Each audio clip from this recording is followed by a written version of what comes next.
LinkedIn tutorial for beginners. Hey everybody, welcome back to our channel. In this video, I'm going to guide you through the steps on what are some of the tutorials that you can use as a beginner on LinkedIn. So make sure to watch the video till the end.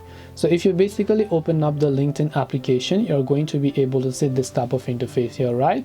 And once you see this type of interface, you're going to see all this. So first of all, when you come to the home tab, you'll be able to see all this timeline of your community and the connections. If you come to network, you'll be able to add and manage a network. You can also post something about your professional life by just tapping the plus icon. Then here you can also simply come to the notifications tab and you will receive any sort of notifications.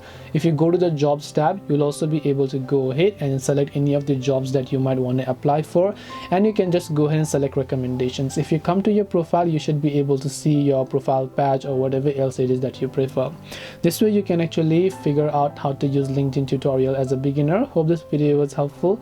If you have got any more questions, then feel free to also leave them down below. Thank you for watching till the very end of this tutorial, and see you soon in our next video.